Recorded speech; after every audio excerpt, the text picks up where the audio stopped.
Olá a todos, vamos fazer o Economia em Ação dessa terça-feira e hoje, no comentário diário de hoje que eu estou replicando aqui no Economia em Ação, eu quis trazer dois assuntos agora. Um que é dados econômicos recentes, que é sobre essa história da guerra cambial, que é mercado, o setor externo da China, da Alemanha e do Brasil.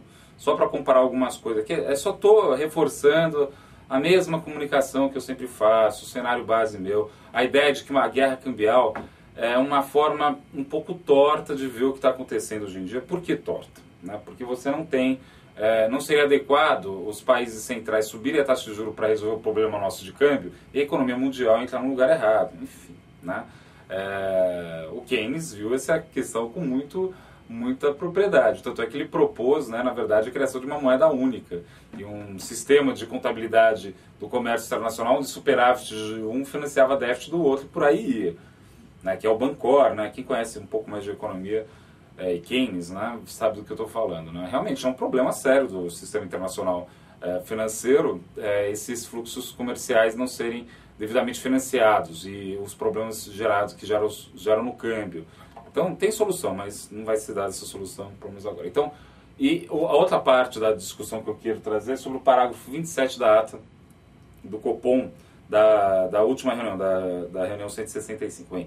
Primeiro, em relação aos dados comerciais da China e da Alemanha. Primeiro que isso daqui é o seguinte, isso daqui é a balança comercial chinesa. Né? Azul é exportação, vermelho importação, aqui em verde está o saldo da balança comercial. Repara que nesse período de 2004 até 2009, aqui, o saldo comercial deles foi muito consistente no sentido de sempre ter incentivos externos à dinâmica econômica doméstica. O setor externo estava indo muito bem. Depois que veio a crise, tem um comportamento bastante sazonal aqui, nas exportações principalmente, nas importações também, mas particularmente nas exportações, não está crescendo ou não está no mesmo patamar médio anterior. E repare que aqui na ponta caiu fortemente. Pois bem, né, essa situação está relativamente ruim para a China, por assim dizer, apesar de eles terem um câmbio controlado. Isso que eu quero apontar. Mesmo o câmbio controlado não consegue destacar ou fazer as exportações chinesas dispararem que nem estavam nesse período aqui pré-crise. Isso daqui não vai voltar tão cedo. Então, só para apontar isso daí como um problema dentro da visão, da leitura de taxa de juros, do câmbio, da guerra cambial. Em contraposição, eu trago aqui também o gráfico da balança comercial da Alemanha, que foi divulgada hoje também. E a Alemanha é impressionante, é um relógio aquela economia. Na linha azul, exportações, isso aqui em bilhões de euros. Na linha vermelha, importação. Repara, chegou aqui no período da crise, os dois caíram meio que juntos, diminuiu um pouco o superávit comercial. Mas repara só, o superávit comercial alemão é praticamente uma constante. A Alemanha exporta, claro que obviamente aqui está sendo um pouco ajudado pelo câmbio, mas pouco, porque aqui o câmbio não estava favorecendo tanto e estava exportando também. Então, é verdade que a Alemanha está se beneficiando muito do setor externo nesse momento que o setor doméstico interno está enfrentando algumas dificuldades, é óbvio. Então o setor externo acaba querendo um incentivo. Mas eu prefiro ver a Alemanha crescendo um pouco e pelo menos pacificando as expectativas na Europa do que ao contrário. Se a gente visse aí a Alemanha tendo uma situação cada vez pior. Então não vejo como ruim esses números no final das contas. Para contrapor e comparar isso um pouco, né? Isso daqui é a balança comercial brasileira. Em azul, exportação, vermelho, importação e a área verde aqui é o saldo comercial. Repara, tal qual na balança comercial chinesa, a gente teve esse período de 2002 a 2008, onde tem um superávit muito consistente aqui, que estava ajudando a gente a crescer. Isso não deve se repetir. Então é isso que eu estou querendo apontar, que o setor externo brasileiro não deve ficar ainda bom, contribuir pelo menos como neutro ou levemente positivo, mas não vai ser esse impacto, esse impulso que a gente viu nesse período aqui. Tem que lembrar que isso daqui é em valor absoluto.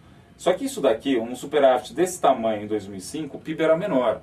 Então o impacto era muito maior aqui, até que está no mesmo patamar. Só que não é tão grande agora, né? Não força tanto para cima o PIB no Brasil. Então isso daí para colocar que a situação comercial do mundo para os países emergentes vai piorar um pouco. Né? Foi muito boa no período pré-crise, agora não vai ser tão positivo, mas também superávit comercial, não é nada também catastrófico nem do outro mundo.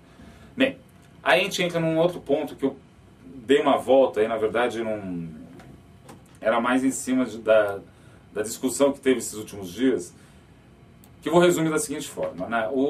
A Caixa Econômica e o Banco do Brasil parece que está sendo, por orientação, parece não, está sendo orientado a tentar forçar o spread, diminuir o spread bancário no Brasil, né, na política de juros.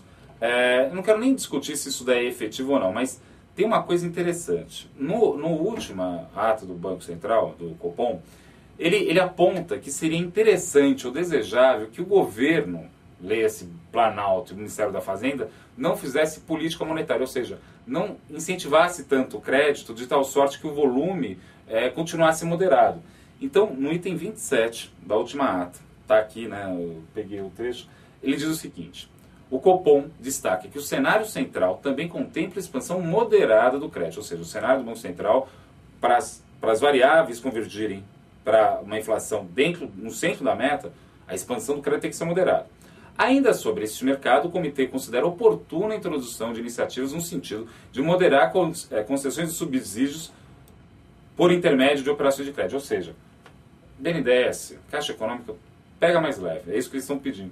Então, o que o governo está fazendo, em alguma medida está fazendo um bypass no Banco Central. Está fazendo política monetária e não deixando para a autoridade monetária fazer. Desculpa a tosse. Não é que não possa diminuir o spread. Pode, mas está tão próximo do Banco Central conseguir convencer o mercado que a taxa de juros vai ficar tão baixa durante tanto tempo, me pareceu um ruído um pouco desnecessário sem ter um ganho efetivo tão alto no Brasil. Eles poderiam fazer isso, mas mais para o final do ano, talvez, na minha opinião. Então eu só queria, na verdade estou sendo muito detalhista, muito chato ao trazer esse parágrafo, mas de fato o Banco Central não queria que isso fizesse, foi feito. Então isso quem tem que prestar um pouco atenção, ver se isso deve gerar algum tipo de distorção aí, principalmente no relatório Focus da semana que vem. Bem, esse foi a Economia em Ação, para variar, né, um tema mais, né, com uma característica um pouco mais ampla, e qualquer dúvida entre em contato comigo. É isso, um bom dia e ótimos negócios a todos. Até!